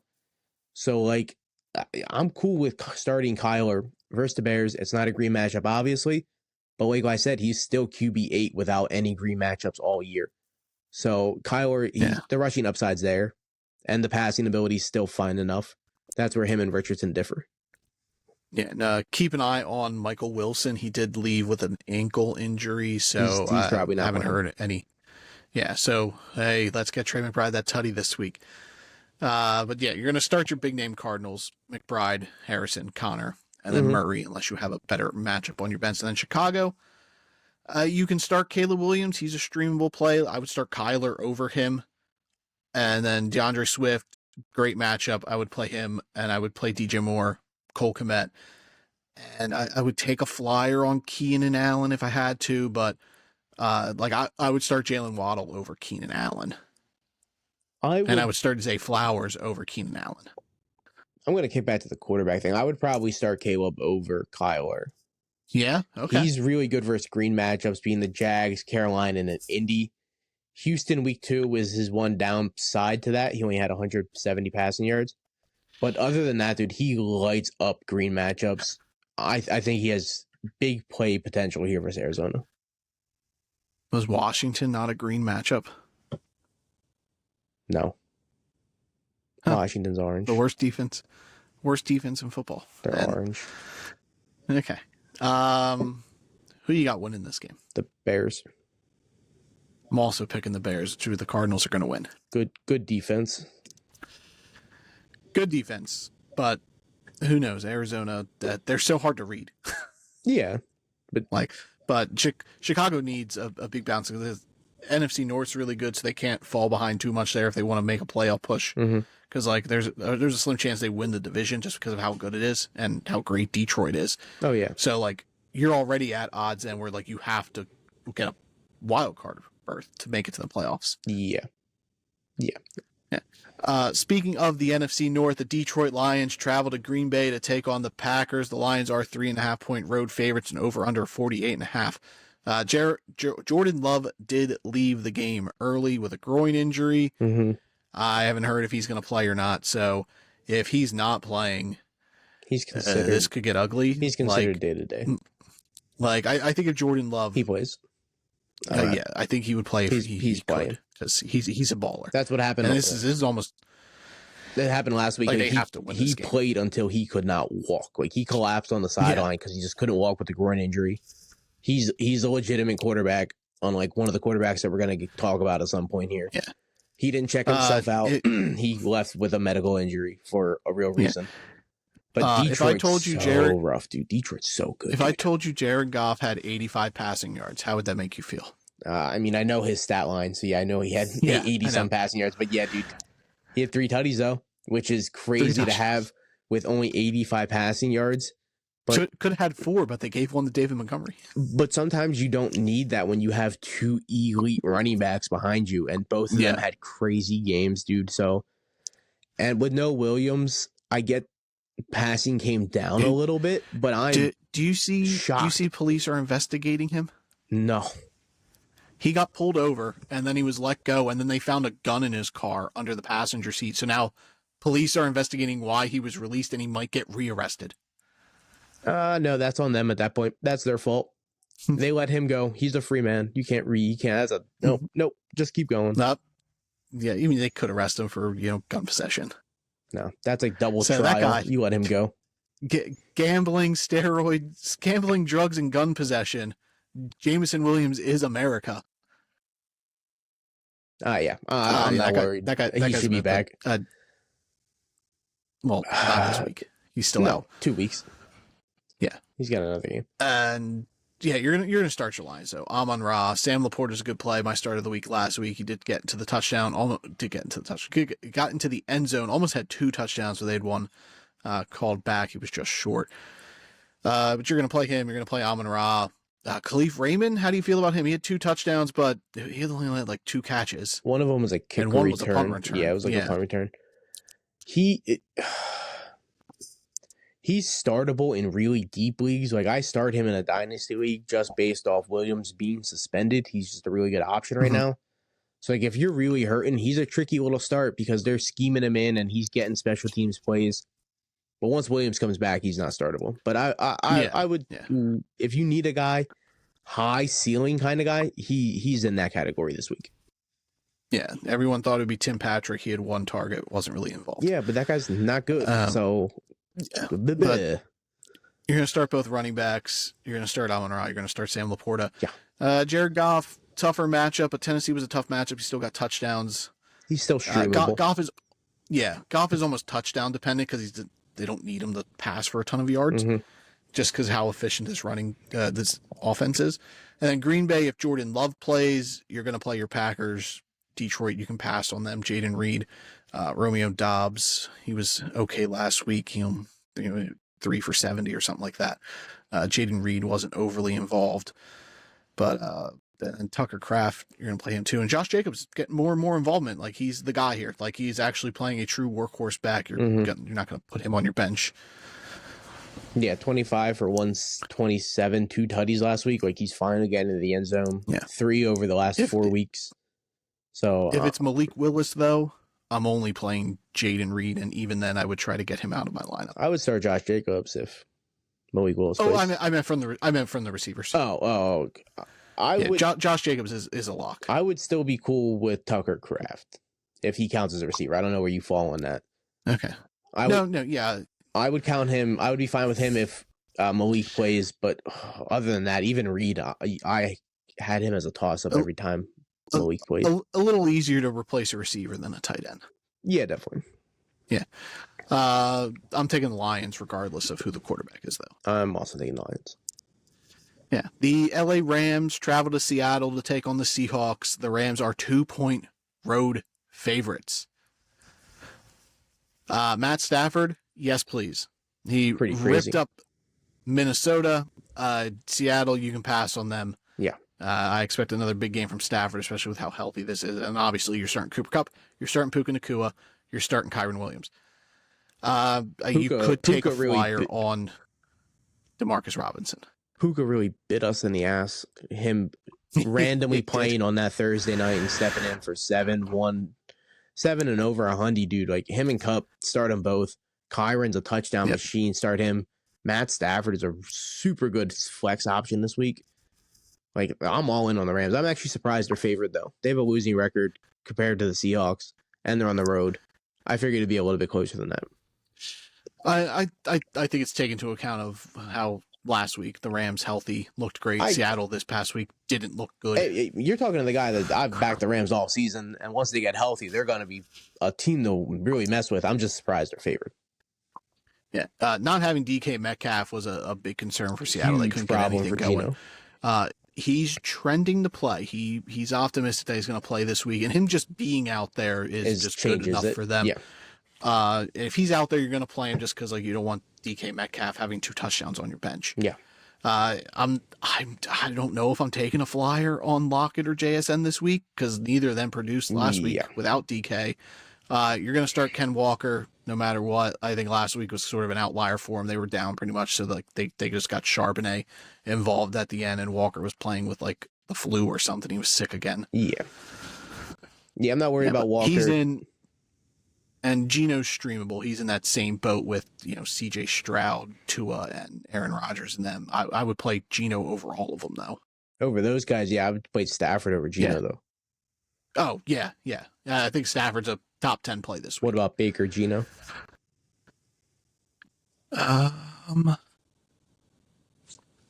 I would go with Geno. He's at home. He doesn't have to play in Kansas City. Fair enough. Him or Flacco. But I would probably have them like. I would play Geno. Oh, I'd go Flacco. Way better matchup. Vikings can get pressure, and Flacco can't really move around. If the Colts line's pretty good though, but I would have them in like the same boat. Geno, like they would be the tier above Stroud, Tua, and like Prescott. Like I would play those. I would play Geno and Baker and Flacco over Dak. That's tough. I don't know about that. I would lean Dak over Geno. And then I'm going to pick the Rams. I'm also picking the Rams. Big Rams supporter when they're healthy. Yeah. Sunday Night Football. The Colts travel to Minnesota to take on the Vikings over under a 46.5. The Colts are 5-point road underdogs. That's so Vikings favored by 5. Word that you really threw me for a loop there. Yeah. I thought you were about to say the Colts are 5-point favorites. I'm like, I'm about to go to the ESPN bets and bet it all on Minnesota. Yeah. It's because I was reading the top number first, and that's why I was like, I got to change that. I got to say underdog. Vikings are favored at home by 5, primetime game. Mm-hmm. It should be, good for fantasy, though. For sure. Think they hit the over of 46.5. Both teams can score, especially with Flacco out there. So, Josh Downs, he's a flex guy. Michael Pittman, I think, falls into a high-end flex, low-end wide receiver 2 range. Jonathan Taylor's back. He looked great on Sunday. You're locking him into your lineup as well. And then Flacco's a good stream option. And then Minnesota, Sam Darnold, good stream option. Justin Jefferson, you're always going to play him. Jordan Addison, I wouldn't play him over Downs and Pittman. No. But he's a lower end flex guy. Yeah. Like he's just not as involved. And then with Hawkinson potentially being back, who knows what his involvement's going to be. And then I Aaron agree. Jones, he's also a lock. This is his backfield now. No longer is Ty Chandler splitting time with Aaron Jones. It is a Aaron Jones backfield. Yeah, he played And he's been 92% great. of snaps last week. He didn't end up with a tutty last week, but that was his one downfall. Aaron Jones has been so good for you guys. I love seeing that. Addison broke his 3 catches a game streak. He had 2. And with Hawkinson coming back, he worries me this week. But I do think it's going to be a crazy high-scoring game. So if you have to put Addison in there, a touchdown's in the realm of possibilities. But man, there's going to be a lot of guys in this game that I like a lot this week. Would you play? So say Jordan Love plays. Would you play Romeo Doubs over Jordan Addison? Yeah, I would start Dobbs and Reed, and yeah, for sure. Okay. What about Keenan Allen? Yeah, he's got a really good matchup. I would go Keenan Allen over him. Okay. I think Keenan Allen has a chance to get like 6-7 catches this week. Where Addison, What about really doesn't have one that. of the Bucs receivers, Jalen McMillan? I would take McMillan over Addison just based on upside. I don't think Addison has a really high ceiling this week with Hawkinson back. You're really banking on a touchdown. If anything, Addison needs to find his way into the end zone and have a good game. Yeah, he needs that deep shot, and that was Kirk's game. It hasn't been Darnold's with Addison. So where all those other guys you brought up they could really eat in receptions, where Addison just cannot. That can't happen. Yeah. I'm gonna pick the Vikings. I'm also taking the Vikings. It's gonna be a big game back. You guys got screwed last week on the Thursday night with the face mask, so you guys are coming in heated. And it was a rough game. Like you guys played Detroit the week before, and then you played the Rams. So you guys are tired, but you got a long week from the Thursday game. I think it's gonna be a really good Sunday night game. Yeah, and then losing Christian Darrisaw, like we brought up during the Jags one, is a big loss for Minnesota. He's one of the best left tackles in football. So we'll see how they play without him. I can't imagine Cam Robinson's going to play this week that they just traded for on a short notice. I would expect Quisenberry to be the starter this week, but I'm still going to pick the Vikings. Colts pass rush, not a real elite crew, so I expect a big game from Sam Darnold start of the week, and I think this is going to be a great game for fantasy. Yeah, I agree. Ton of fantasy upside in this game. Monday Night Football, the Bucs travel to Kansas City to take on the Chiefs. The Chiefs are 8.5-point home favorites, over under a 46. I feel the Chiefs never cover the spread. Yeah. Because every game is super close, but they keep getting these high spreads. I don't think they're going to beat the Bucs by 8.5 points. Probably not, but a touchdown, I would say the ceiling. I think the spread should be 6.5. I think if the Bucs were healthy and had Godwin and Evans this week, it'd be a way different game. I think they win the game. I wouldn't say they would win it because it's still Kansas City. They're going to lock one of those guys down. One of those guys wouldn't even be a problem. Yeah. But the Chiefs are going to lose a game eventually, and a healthy Bucs team are a team that could beat them. Oh no, I agree. But I'm saying if both those guys were healthy, one of them would finish with like 2 catches, 30 yards, if that. Yeah. Like the Chiefs lock down an option in the offense. So Godwin or Evans wouldn't even have been used in this game. Yeah. But so Kansas City, I think Kansas City would have been able to pull it out. Yeah. Kansas City, you're obviously going to start Travis Kelce, Kareem Hunt. Kareem Hunt's been great. You're going to play him. Been phenomenal, dude. And DeAndre Hopkins, I would take a flyer on him. Like I would play him over Waddle and Zay Flowers. I would have him slightly above those two guys. Would you play him over Worthy? Worthy had a touchdown last week. No, I would play Hopkins over Worthy. I think that's rough. I think I would still lean towards Worthy just a little bit this week. Come next week, I think it's going to really shift, though. The question is, are you playing Patrick Mahomes?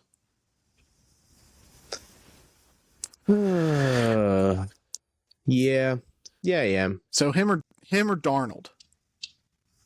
Mahomes. Him or Flacco?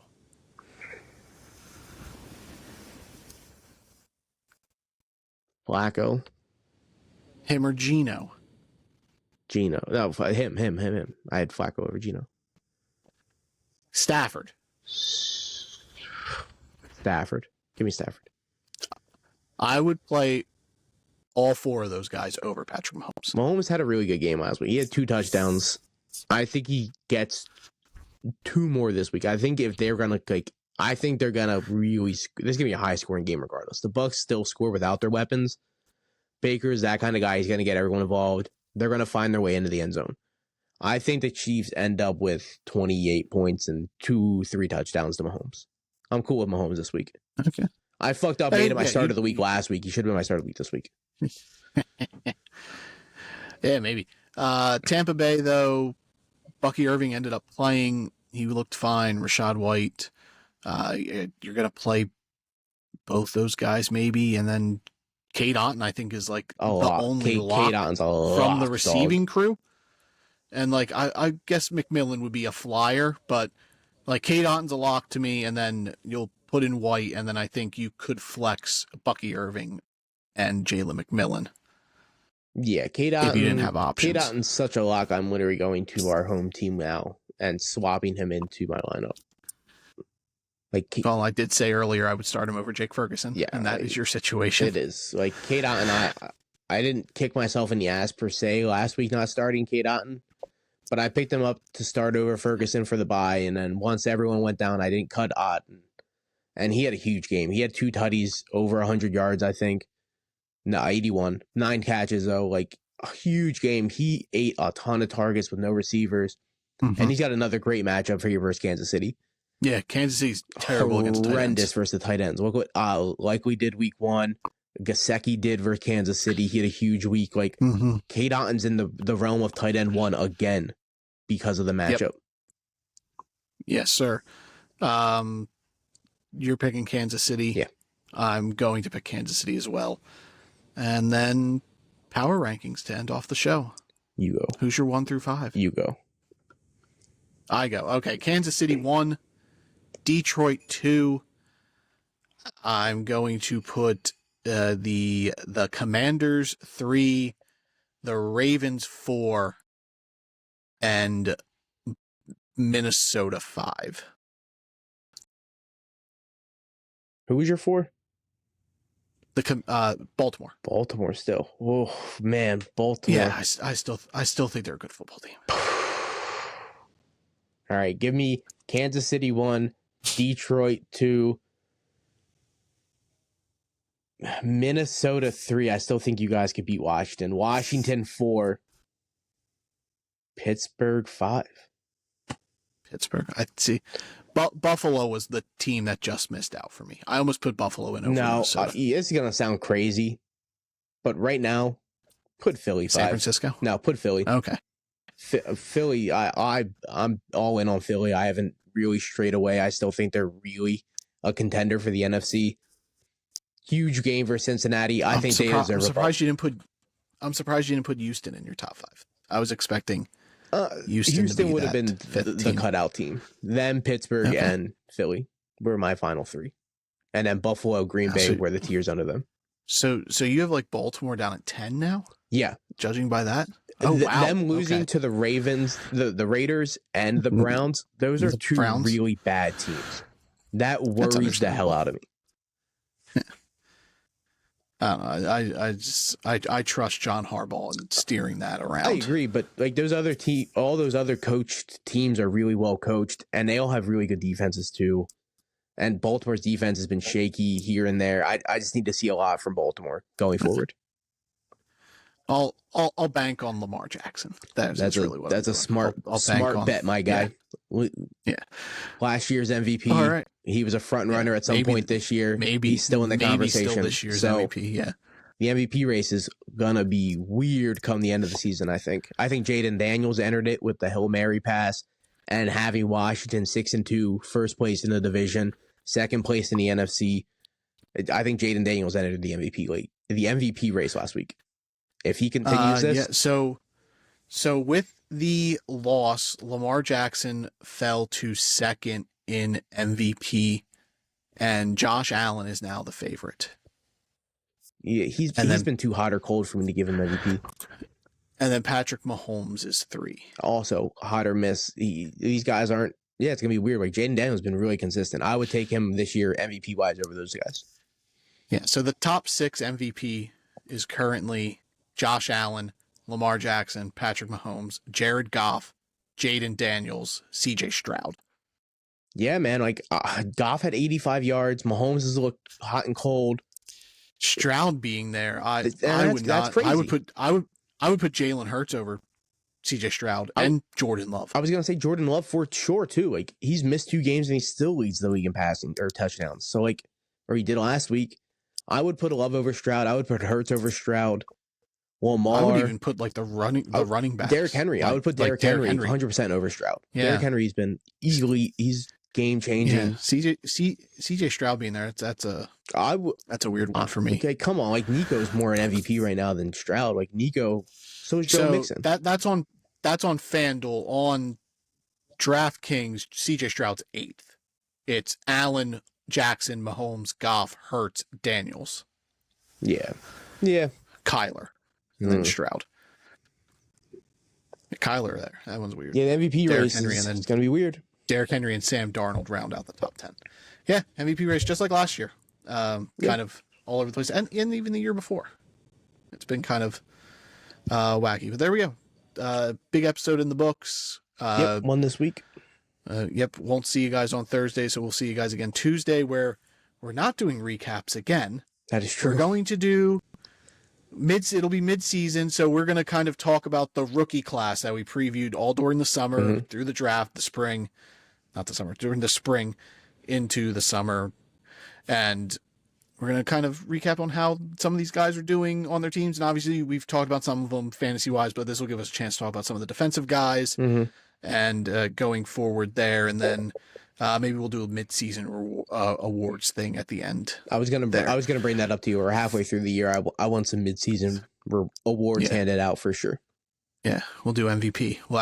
We'll give me a week to think about it and lock in my picks there. Nice preview for next week. Yeah, Drafted Up Podcast. You know where to find us. Twitter at @DraftedUp_pod. Apple, YouTube, Spotify. Just search Drafted Up Podcast. We'll be there. Like, rate, subscribe, review, word of mouth. Yes, sir. Tell a friend. Tell a foe. Tell everybody. We appreciate it, guys. Thanks for listening. As always, we'll see you next week. Bye.